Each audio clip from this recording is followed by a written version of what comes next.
क्यूबगिक्स pro. क्यूबगिक्स pro family आपके लिए लेके आया है एप्टीट्यूड प्रिपरेशन सीरीज। आज बात करेंगे about problems on ages. So let's start. Ages मतलब क्या होता है? इस जो ये प्रॉब्लम्स ऑन एजेस चैप्टर है, ये बेसिकली हम अलजेब्रा के कॉन्सेप्ट्स यूज करके सॉल्व करते हैं। एंड अगर आपका कॉन्सेप्ट क्लियर है एंड आपने इसके थोड़े बहुत क्वेश्चंस भी प्रैक्टिस किए हैं, then you can say that yeah, I can surely solve all the questions, मुझे कोई भी दिए जाए। तो उसी तरह से आपका बस इसमें कॉन्सेप्ट्स क्लियर होने चाहिए। And the next tip I would like to give you is, जब आप कोई क्वेश्चन आपके सामने है, सो क्वेश्चन को ना कभी फास्ट मत पढ़ा करो, just be slow and study and read the question. And आप जैसे ही क्वेश्चन पढ़ते जाओगे, आपका अपने आप आपको समझ में आएगा, लाइक हाँ, आपका ये बोला गया है कि इस ये जो लाइन है इससे इक्वेशन फॉर्म होगा, इस लाइन से मैं वेरिएबल लूंगा। उसी तरह के आपके कॉन्सेप्ट्स क्लियर हो जाएंगे। तो with this let's start on ages. So basic tips है ऑन एजेस के, लाइक अगर आपका प्रेजेंट एज है एक्स, तो आपका जो n ईयर्स पहले आपका एज क्या है वो होगा, क्या था, तो उसमें आप ले सकते हैं उसको x माइनस एन, क्योंकि x जो है, जो कि प्रेजेंट एज है, आपका जो एज 10 साल, फॉर एग्जाम्पल 10 साल पहले था, तो वो आपका क्या हो जाएगा, आपका जो प्रेजेंट एज x है वो 10 साल से बड़ा है, तो it will be x minus n. तो अगर हमको लेना है फ्यूचर में, लाइक आपका एज क्या होगा आफ्टर n ईयर्स, तो उसमें क्या है, आपको ऐड करना है। लाइक आपका एज है 5, आफ्टर 2 ईयर्स आपका एज कितना होगा, तो सिंपल बात है, आपका एज हो जाएगा 7, 5 प्लस 2। सो ये डायग्रामेटिक रिप्रेजेंटेशन है, जिसमें कि आपको क्लियरली समझ में आ जाएगा। अगर प्रेजेंट एज बीच में रहा है x, तो आपको पीछे जाना है तो आपको माइनस करना है इनसे, लाइक आपको n ईयर्स पीछे जाना है तो आपको माइनस करना है, एंड अगर आपको n ईयर्स बाद जाना है तो आपको प्लस करना है। सो आगे बढ़ते हैं। So friends, let's discuss some few questions on ages. The ages of two persons differ by 16 years. If 6 years ago the elder one be 3 times as old as the younger one, find their present ages. इस question में आपको दो equations मिल रहे हैं। The ages of two persons differ by 16 years, ये पहला है। The second equation हमको क्या मिल सकता है, if 6 years ago the elder one be 3 times as old as the younger one, find their present ages। ये हमारा दो इक्वेशंस हमें मिल सकते हैं। सो लेट्स स्टार्ट। हमने कंसिडर किया है दो पर्सन्स ए एंड बी, तो हमने लिखा है let the two persons be A and B. Okay, तो हमने यहाँ क्या किया है, ए का एज लिया है x ईयर्स। अब क्या है, दो पर्सन्स का डिफरेंस दिया है, लाइक ए का एज जो होगा एंड बी के एज का जो डिफरेंस होगा, उसका जो रिजल्ट है दैट इज 16 इयर्स। तो जो डिफरेंस होगा उसमें हम क्या करते हैं, greater minus smaller which is equal to some value. तो जो ग्रेटर वैल्यू है मैंने उसको कंसिडर किया है, let it be A be the older one. तो अब b का वैल्यू क्या होगा, b का वैल्यू होगा x माइनस 16 ईयर्स, राइट। तो अभी हमारा second part of the question क्या है, 6 years ago, तो 6 साल पहले the elder one be 3 times as old as the younger one। तो the elder one हमने किसको कंसिडर किया है, a को, तो a का एज क्या हो जाएगा, x माइनस 6। ओके, तो b को हमने स्मॉलर कंसिडर किया है, like the young, that's the younger one. तो b का एज क्या होगा, x minus 16 minus 6। But according to the question हमें इक्वेशन क्या मिला है, the elder one be 3 times as old as the younger one। तो हमारा इक्वेशन क्या होगा, is age equal to 3 times that of b। Okay, तो हमारा अकॉर्डिंग टू द क्वेश्चन होके हम बोल सकते हैं x minus 6 x minus 16 minus 6, तो हमने ब्रैकेट्स ओपन किए, देन हमने ऐड किए 16 minus 6 and after solving we get x as 30. So we get A's present age equal to 30 years and हमारा B का जो present age है that is x minus 16 that will be equal to 14 years. So with this our first question ends. So let's try something different question. So हमारा second question है the age of father 10 years ago was thrice the age of his son and 10 years hence father's age will be twice that of his son. Find the ratio of their present ages. तो इसमें क्या है, जो 10 साल पहले means 10 years पहले father का age क्या था, थ्राइस ऑफ हिज सन. तो हम यहाँ क्या कंसिडर कर सकते हैं, 10 साल पहले सन का एज था x years, तो फादर का एज कितना होगा 3 into age of son, that will be 3x years. Listen, हमने जो प्रीवियस क्वेश्चन में क्या किया था, प्रेजेंट एज से लिया था, राइट? तो हम अगर इधर प्रेजेंट एज से लेते तो हमारा जो भी इक्वेशंस होता सॉल्व करने को वो थोड़ा सा डिफिकल्ट जा सकता था. इसीलिए अकॉर्डिंग टू द क्वेश्चन हम यहाँ से 10 years ago करके ले रहे हैं. तो ये डिपेंड करते क्वेश्चन के ऊपर कि हम कहाँ से स्टार्ट कर सकते हैं ना हमको इजी होगा. To avoid confusions I have taken it from 10 years ago. The equation I have started it from 10 years ago. Okay, तो हमको मिल रहा है अभी father's age as 3x years. तो अभी जो 10 साल पहले सन का एज था x years, तो अभी प्रेजेंट एज में सन का एज कितना होगा, 10 साल बढ़ा है, मीन्स 10 साल आगे आया है, मीन्स इन द प्रेजेंट. तो सन का एज है x plus 10 years and the father's as will be 3x plus 10 years. Okay, उसके बाद है 10 years hence father's age will be twice that of his sun. Okay, तो इसमें क्या है, पहले हम कैलकुलेट करते हैं 10 साल पहले सन का एज कितना होने वाला होगा.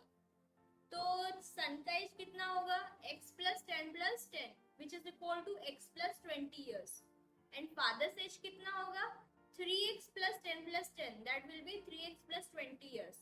Okay, तो according to the question 10 years hence father's age will be twice that of his son. तो इसमें क्या है, father's age equal to 2 into son's age. तो फादर्स एज क्या मिला है हमें 3x plus 20, सन्स एज क्या है x plus 20.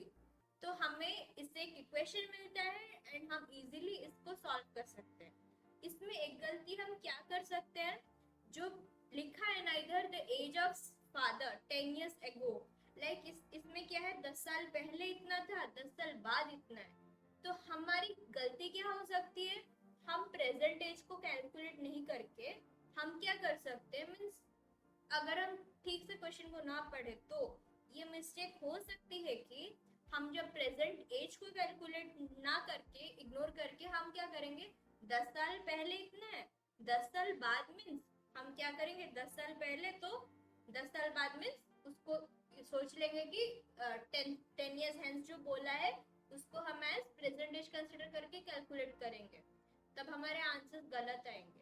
You can calculate and see the answers will be different. So read the question slowly and अच्छे से पढ़ो and try to figure it out like कौन सा हमारा equation हमें देगा जिससे हम solve कर सकते हैं, किससे हम variable create कर सकते हैं, उसी के according solve करना है. Okay, so with this let's proceed. So let's discuss question 3. A father said to his son, I was as old as you at the present at the time of your birth. If the father's age is 38 years now, calculate the son's age 5 years back. तो ये question क्या बोल रहा है, at the time of the son's birth, father का as जो था वो था सन का अभी का जो प्रेजेंट एज है. ओके, तो इसमें क्या कैलकुलेट करना है, son's age 5 years back. Okay, like उसका जो भी अभी प्रेजेंट एज होगा उसके 5 years पहले उसका एज क्या था, क्वेश्चन में क्या मिला है, the father's age is 38 years. Okay, तो हम कंसिडर कर रहे हैं let the present of the son will be x years. Okay, तो हमारा जो मेन लाइन है क्या है, the father's age at the time of his son's birth was the present age of his son. तो इसमें क्या होगा अकॉर्डिंग टू द क्वेश्चन, अगर सन का एज है x years, like his present age is x years, तो father's age x years back क्या होने वाला है, that is 38 minus x. Okay, तो क्वेश्चन में क्या है, present age of son will be equal to the age of father at that time when the son was born. So इसमें हमें क्या मिल रहा है, 38 minus x equal to x. तो हमें x की वैल्यू मिली after solving it as 19. So the present age of son will be 19 years. So the age of son 5 years back कितना होगा, 19 minus 5 that is 14 years. So let's proceed with the next questions. Question 4 है, A is 2 years older than B, who is twice as old as C. If the total of the ages of A, B and C be 27, how old is B? तो ये जो question है ये एक relation की तरह है, like A का जो एज होगा वो B के ऊपर डिपेंड करता है, B का जो एज होगा वो C के ऊपर डिपेंड करता है. तो हम इस क्वेश्चन से from the end relation start करेंगे. ओके, लाइक हम अगर यहाँ से A से स्टार्ट करेंगे, लाइक A को कोई वेरिएबल कंसिडर करके, लाइक A का एज होगा x, हाँ हम निकाल सकते हैं, पर क्या होने वाला है, जो इक्वेशंस फॉर्म होंगे वो थोड़ा सा कॉम्प्लिकेटेड हो सकते हैं. Okay, we can do that in that way too, but हमको एक इजियर वे चाहिए, राइट, सो दैट हमें खुद कंफ्यूज ना हो. तो इजी वे क्या है, लाइक हमने अगर इधर C का एज लिया कुछ वेरिएबल, तो हम वहां से B का एज निकाल सकते हैं, एंड B का एज निकला वहां से A का एज भी आराम से निकल सकते हैं. Okay, so let's start. Let's C's age be x years. तो हमने C का एज क्या कंसिडर किया है, x years. तो B का एज क्या होगा, B है twice as old as C. तो B का एज क्या होने वाला है, 2x years. ओके, तो A का एज क्या होगा, 2 years older than B. Like A is 2 years older than B. So A's age will be 2x plus 2 years. और दिया क्या गया है, हम कहाँ से इक्वेशन फॉर्म कर सकते हैं, if the total of the ages of A, B and C be 27. तो यहाँ से हम अपने इक्वेशन हमको मिल सकता है. तो A plus B plus C's ages जो भी होगा will be equal to 27. तो हमको सॉल्व करने के बाद क्या मिल रहा है, x का वैल्यू as 5. तो हमें निकालना है how old is B. B is twice as old as C. So which will be 2x, which is 2x, and then 2 into 10, which is 20 years. So let's proceed. So this is question 5.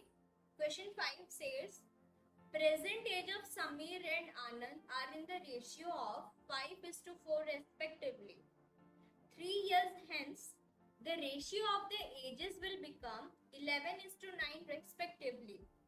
What is Anand's present age in years? So friends, ऐसे ratio के questions में पहले हम क्या कर सकते हैं, ये जो रेशियो से 5:4 है इधर, पहले हमको प्रेजेंट एजेस दिए गए समीर एंड आनंद का 5:4. तो हम इसको क्या कंसिडर कर सकते हैं, समीर एज भी 5x एंड आनंद एज भी 4x. Okay, so 3 years hence the ratio of the ages will be 11:9. So after 3 years Sameer का एज कितना होगा, 5x plus 3 and Anand's age will be 4x plus 3. तो according to the question जो ratio होगा वो है 11:9. तो उसको सॉल्व करने के बाद हमें x की वैल्यू क्या मिलती है, as 6. सो आनंद्स प्रेजेंट एज हमें निकालना है. तो आनंद्स प्रेजेंट एज क्या होगा, 4x, which is equal to 4 into 6, that is 24 years. So guys, ये आपके लिए कुछ क्वेश्चंस है, ये आप खुद सॉल्व कर सकते हो एंड इसके आंसर्स आपको हमारे टेलीग्राम एंड व्हाट्सएप ग्रुप में मिल जाएगा. We will be providing it. So practice these two questions and this video will be continued with more problems on ages so that you will be having your concepts clear on this chapter. So with this we end our video. Thank you friends. Stay tuned and if you have any queries related to problems on ages तो आप हमें हमारे comment section में पूछ सकते हैं and ये जो भी क्वेश्चंस हमने दिया है you can also solve those and answer us in our comment section. We will be very glad to see that you all are that we are getting a positive feedback from you, like this session has helped you more for clearing your concepts. So with this we end our video. Thank you.